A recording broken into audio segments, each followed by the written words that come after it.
Hello whiskey fans, welcome back. Hope it's not too cold and chilly where you are. Let's see if we can find something on day 11 that might warm us up a little bit. What have we got? Glenfiddich Experimental Series IPA Cask Finish. So this is a very unusual and very modern whiskey. And I'm always a little bit surprised that they class things like this as traditional under the Scotch Whisky Association regulations, because you wouldn't think that finishing a whiskey in a heavily hopped beer cask would be particularly traditional. But there you go. I have had this one before, and from what I remember, I had it at the same time as I had the Glenfiddich XX or 20 or whatever it was. I can't remember exactly what that one was. But I remember thinking that the XX sounded really good and the IPA cask sounded really gimmicky, and I wasn't expecting a lot from it. And it turned out exactly the opposite way around, that I didn't particularly like the XX at all, and the IPA cask was really good. So let's see if they've maintained that level of quality. This is Glenfiddich Experimental Series IPA Cask.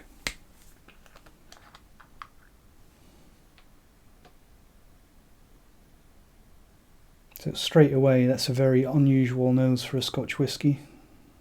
What I will say straight off the bat for this one is that it is bottled at 43% ABV, so that's a really nice touch, because Glenfiddich, as a lot of you all know, the 12-year-old is still bottled at the minimum bottling strength of 40%.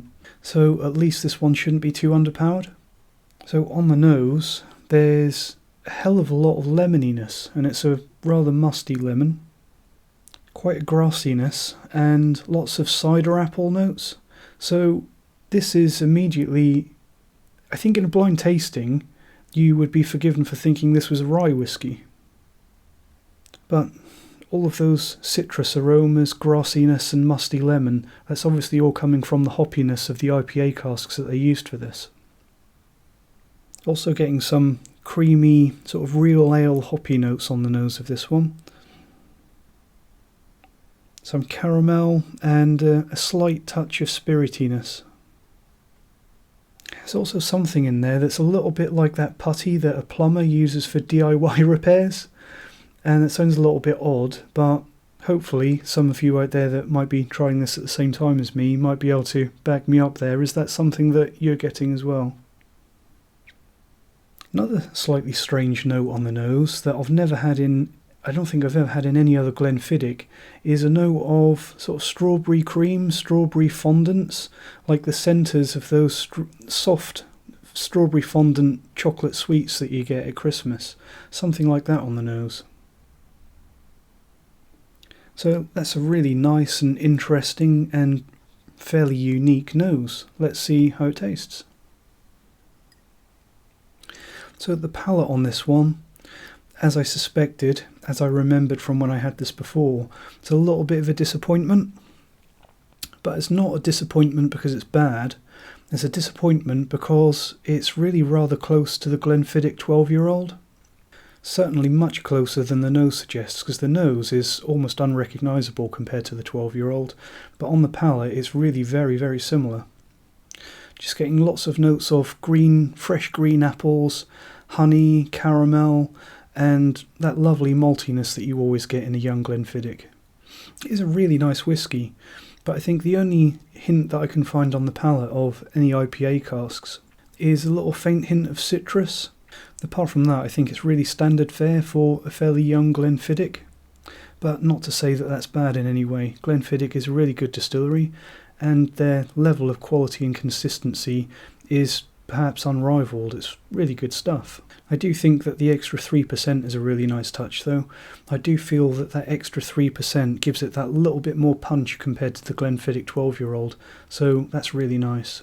The finish is fairly mild. It's not incredibly short, but it's pretty short, with a hint of caramel, a little bit of maltiness, and a little hint of pineapple, which again, I think it's just that little hint of citrus coming through from the IPA cask. It's just lingering in the background. I suppose we should have really expected something like this, because when you look at a lot of hoppy beers, a lot of them have a huge hoppy aroma, but they don't have that huge explosion of hops on the palate unless you get the really, really heavily hopped sort of American IPAs and things like that. A lot of them, that hoppiness on the nose translates into a more general pleasant bitterness on the palate. So, Glenfiddich IPA Cask Experimental Series. It is certainly experimental. It's not like anything I've ever had before in the whisky world, and I really, really like it for that reason. So, what space can we find on the leaderboard for the Glenfiddich IPA Cask? It's definitely going to be top half. I've put it ahead of the Darkness, ahead of the Balvenie. I don't think it's quite good enough to leapfrog over the Aerolite Lindsay. I think it's going to have to be between the Balvenie 14 and the Aerolite Lindsay.